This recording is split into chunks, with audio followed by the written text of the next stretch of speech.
Good afternoon, guys. Today's video is about Jade 2.11. Yes, finally I got around to updating this goddamn build, and it's fucking stupid, guys. It's fucking stupid, basically. It's amazing. Anyway, so let's go through the base of the build. Locust Swarm, Devouring Swarm. This is basically a dot spell. Gives you 25 mana a second while the first enemy is still affected by the swarm. So it gives you all your mana back, basically. It's brilliant. It also gives you a big lump of your damage as well.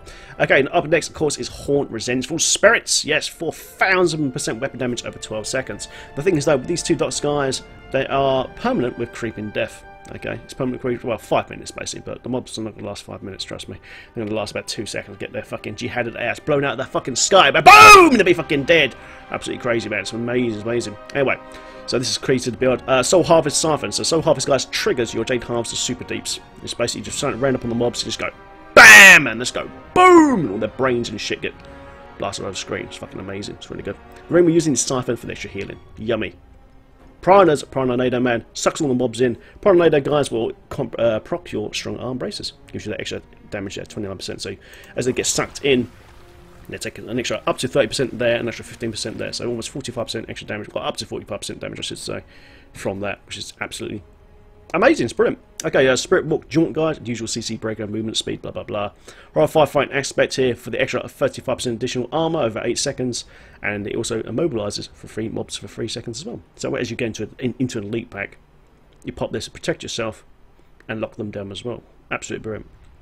Okay, we are using Pierce the Veil, guys. We're using Pierce the Veil for the extra flat out 20% damage increasements. Don't worry about the mana cost. We've got Gruesome Feast and Locust Swarm here as well, and yeah, it's brilliant. So I'm using Gruesome Feast, guys. Normally I would have Spirit Vessel here. I'd normally be like this, but I'm very, very fortunate to have a Hellfire Amulet with Spirit Vessel on it. So I can now opt for Gruesome Feast and just make the DPS just so much higher. You know, this gives you an extra 50% intelligence for 15 seconds. That's a lot of damage, a hell of a lot of damage. And also heals you, gives you mana back as well on top. Like I said, early Creeping Death, absolutely must have to the build. Makes all the dots last for 5 minutes, and also makes it when we consume them, makes them hit extremely hard. Extremely hard. It's brilliant. And last but not least, of course, is Grave Injustice. 1% mana and life for each mob that's you down within a 22-yard radius, which is brilliant. And lets you just have your cooldowns here a lot quicker. Okay, so let's go for gear. Okay, we're going to start off with the weapon. In the last video, guys, I showed this with a Sunkeeper, and I think it was a Thing of the Deep or a Serpent, I can't remember. I think it was a Serpent, actually. You can still go that route, but the top dog weapon now is the Furnace. The Furnace is amazing. It always rolls elite damage up to 40 to 50%. I was extremely fortunate for this to roll 50%. You know, this is just an amazing weapon. So you've got 2 flavours now. You can either go Glass Cannon Furnace, which is like this. You want percent damage, elite damage rolled on it as well, and then you put a socket on it, and this thing is like, can go up to 60 elite damage basically. Or you can go slightly tankier and just change that elite damage roll for a Vital roll like this one there. This is one I generally use, but if you're one of those players who really like to go on the ride, man, you know what I mean, really try to get as high as you can, and play complete Glass Cannon, then just use a Furnace like this. It's amazing. It's a brilliant weapon. It hits so hard, so hard. Okay, so let's go through the Jade pieces then. Of course, you want the gloves, shoulders, chest plate, legs, and boots. Lovely. So on the gloves, guys, you want cooldown reduction, preferably 8, CC, CHD, and obviously intelligence. You can change the cooldown reduction for a Vital roll. You know, quite a few top of the Jade guys do this, and so you can have it like this as well. Invit, crit, CHD. You can go like that. But for this video, we're just gonna go Glass Cannon. It's like the deeps. Okay, on the shoulder, guys, you want Invit, cooldown reduction, and of course Haunt damage, man. Preferably you want an 8% cooldown reduction there. On chest plate, guys, you want Invit again, Haunt damage again, triple sockets. Make sure the intel sockets in there as well with the intel gems. Lovely. On the legs, you want Invit armor, and preferably on the seconds, you want life after each kill. And I was quite fortunate to get a slow on hit as well, which is quite nice. And on the boots, guys, you want Invit, all res and armor. You can only roll 2 primary defensive attributes, if the secondary doesn't have one. So say your secondary had, I don't know, say physical resistance, then you won't be able to roll like I've done here, like that extra armor roll there on the primary. So that's why. Lovely. Okay, so let's move on to the helm. Absolutely key to the build. You must have a Quetzalcoatl. In an ideal world, you want int, vit, crit, and a socket. Unfortunately, I still have not found one better than this. It's very frustrating because I've been farming this game for a long time now. But this is the best I've got. So yeah, I've still got another 750 vit roll that I can get into the suit here and boost this lower shit points up a bit more. And of course, guys, in the socket, guys, you want a diamond for the extra cooldown reduction. 12.5 cooldown reduction there. Lovely. Okay, so the amulet, I was extremely fortunate with this, and it's got Spirit Vessel on it. That's why I can use Gruesome Feast. You want a socket, CHD, and of course Cold Damage. The gem we're using in this amulet is the Gem of Infectious Toxin. Does 3,900 in weapon damage over 10 seconds, so basically a 395 DOT, which is quite cool, man. And also, once you get to level 25, all poison enemies you take increased damage from all sorts of 10% damage extra. That is enormous. And also, guys, your Jade Harvester suit will consume the DOT from this gem as well, and give you even more deeps. This way, you get the big boom, boom, boom. It's crazy. Okay, on the rings then, you want the Royal Ring of Grandeur. This gives you one set bonus here. Obviously you want a socket, CHD on here, not a bad ring, and we're using Bane of the Powerful legendary gem. Gives you a 15% elite damage, and also when you kill an elite pack, it gives you increased damage by 20% for the amount of seconds, whatever level you got it to. Mine's 69 seconds at rank 39. On the other jewellery, guys, we've got the Unity here. Gives you increased damage to elite, crit chance, normally rolls all res, then just roll out all res to a socket, boom. And we're using Bane of the Trapped. At rank 41, it gives me 27.3 extra damage to any mobs that's under control pairing effect. So what's a control pairing effect? Straight away, Tornado. That's controlled as a control pairing effect. Anything gets sucked into it will proc that gem. But more importantly though is Haunt. It will also proc it as well. And this is where it gets good. As you're spamming these haunts, you've got two spirits going out. Because they're chilling the enemies, that's classed as a control pairing effect. And it will proc that enormous amount of extra damage. And it's absolutely crazy. It's crazy. So it procs it all the time and just rips into the crap.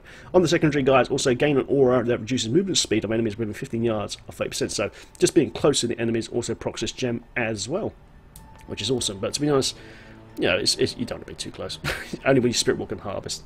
Lovely. Okay, so what else do they need? The belt. The belt. Okay, so there's a few things you can do a Witch in Half for the extra DPS, but if you'd like just be a little bit more careful, go for a String of Ears. String of Ears is great. Invit, Armor, All Res. And of course you want 30% damage reduction as well from melee attacks. It's brilliant. It's so good. So when you Spirit Walk into the mobs and they twat you on the head, you know what I mean? You're just going to take 30% less damage. You know what I mean? It's brilliant. It's absolutely amazing. It's awesome. Right, let's go into Paragons now. In the core, you want intelligence, and also you want to max out your movement speed. You want to be moving, man. You want to be moving. You know what I mean? In on offense, you must start off with cooldown reduction, CHD, then attack speed, then crit chance. Man, you want attack. Please do think. What do you want attack speed for? It raises your sheet DPS a lot, and makes your dots hit harder, which is great, and also lets you cast a bit quicker as well. So yeah, you must have that.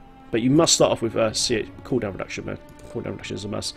Okay, on defense, you start off with armor, life percent, then all resistance, then life regen. Then on utility, you want life on hit, area damage, resource construction, and then the spare points you got, just chuck it in gold. And there you go, boom. On the follower, guys, we're using Smoking Thurible. She can't die. She's CCing everything with charm, powered armor. Actually, that's wrong, actually, isn't it? I think. Actually, no, that's wrong. Actually, I should respec her, but she should be using Missile Ward. It's just an old character. I've not changed it for a while. Disorientate and, of course, Mass Control. Okay, so I've given her an attack speed Thunder Fury here. Okay, attack speed Thunder Fury, which is awesome. So she spams those spells as fast as possible. Oh, Essa Johan, I've got attack speed on here as well, and Essa Johan will make all the mobs bunch up into one spot as the legendary amulet procs, which is good. It also slows them by 8% as well, which will proc your Bane of the Trapped again, which is good. And also Thunder Fury also procs your Bane of the Trapped as well as it goes off, because that's snared there for 30 seconds and up to 5 targets. Awesome. Like I said, I'll be using Unity here as well, so I'm wearing one, she's wearing one, and we get that massive 50% damage reduction. Amazing. And last but not least, I'm using an Oculus Ring. You can get this up to 16% attack speed. You can roll 2 attack speeds on this thing. It has one base, and then you can just roll the all res to attack speed again. And she just spams like an absolute fucking lunatic, some nuts. Or you can use the Wild Word Ring. So as Thunder Fury procs, she procs stun from the ring, and it's very good for Greater Rift Guardians. It's very, very nice. Excellent. Okay, so show it in action, man. Very, very easy. At this level on T6, it's just gonna melt everything. We'll go to our usual stomping grounds. Cause Magni 2 here. The rotation is very easy, man. You just Tornado first, you dot them, get your armor up, get those haunts in there, and boom! And they get fucking wrecked. They get absolutely wrecked, and everything just gets smashed, basically. Absolutely smashed. You can just see the DOTs here. Look. They just go everywhere. They go everywhere. So let's do this proc now. We've got a elite pack here now. Look. So like that. Boom. Suck them in. A few darts and boom! Now look, we've got some Gruesome Feast here now, look. So we've got 5 stacks of Gruesome Feast, plus Bane of the Powerful, 2 million DPS, just because of Gruesome Feast. That is absolutely crackers, man. Absolutely crackers good. Right, let's do these guys, and boom! Sorry guys, I did promise myself I wasn't going to boom too much on this one, but it's hard not to, because you know, the build is crazy. It is crazy, isn't it? My god. But like trash on T6 and all that, you don't even have to harvest, man. I just harvest the big fellas. Just harvest the big fellas. Like these ones here. Well, these fellas, harvest those, you know what I mean? They're worth harvesting. But this general trash, you know what I mean? It's just like... As soon as one haunt drops off, it's just gonna go and... so right, but if you want to, you just go bam like that and just wreck them, man. It's just nuts. On the last video, guys, I do apologise, man, if I made your ears bleed a bit, but I'm very passionate about this game, man. And seeing, you know, crazy damage, man, on this game is what it's all about, isn't it? Surely. And boom! There we go! Oh, they're dead.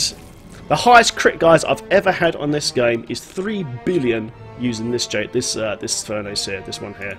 I had this on and it was just nuts. It was absolutely nuts, man. On Elite Page, man, bam! Just knocked him out of the sky. But yeah, 3 billion hit is my highest at the moment. I can't remember if they had health link or not, but my god, it was just absolutely fucking crazy, absolutely nuts.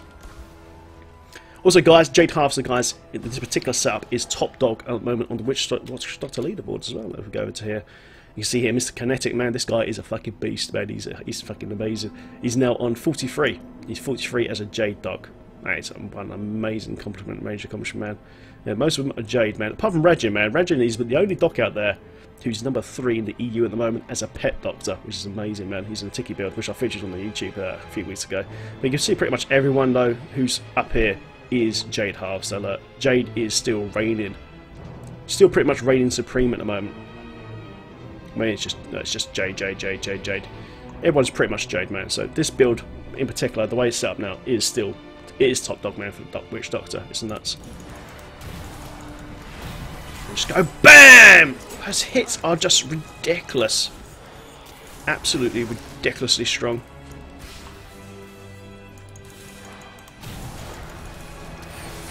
Let's go BAM! Look at that. Saw the Essa Joe hand there from the follower go off. And just blow that dude out of the living sky. I better pick up those blues, man, because I need it, man. So let's quickly go into stats, man, that I'm running at the moment, for those that are interested. So we've got elite damage at 74%. If I use my glass cannon furnace, I'm up to 89, which is crazy. Attacks per second is 1.17. Attack speed increase 17. Crit chance is 30.8. That's a bit low. And like I said earlier, in the ideal world, I would like this amulet to have CC, CHD, cold damage, and no intelligence roll whatsoever with a socket. And that's when the DPS would be really high, Lovely. Area damage 50 as usual. Cooldown reduction 31.88 at the moment, which is quite nice. And cold 38 from strong arms and the amulet. And haunt damage at the moment is 28%. You can make it higher though if you have a mojo. But in this video we're using the furnace. Lovely. And it's just crazy, guys. Absolutely beautiful. And there you go, guys. That is Jade Harvester 2.11, man. I hope you enjoyed the fucking video. I certainly enjoyed playing this. I'll probably stream this today, actually. I'll stream this character today. People will say to me, oh, Tony, why don't you don't play fucking Jade Harvester? I was like, I might stream it today. Why not, man? It'd be a nice change. Anyway, guys, hope you enjoyed the fucking video. As usual, please like and subscribe. If you've got any comments below, stick them down there. If you've got any suggestions to make this build even better, then yeah, I'm always open to suggestions, guys. Fucking hell, man. You know, guys, how to make this fucking better, then fucking chuck it down there. Lovely. Okay, guys, I'm out of here, man. This is Jade Harvester 2.11, and I'll see you guys all soon. Cheers. Bye-bye. Boom! Sorry, man. I do apologise. Sorry. Kappa.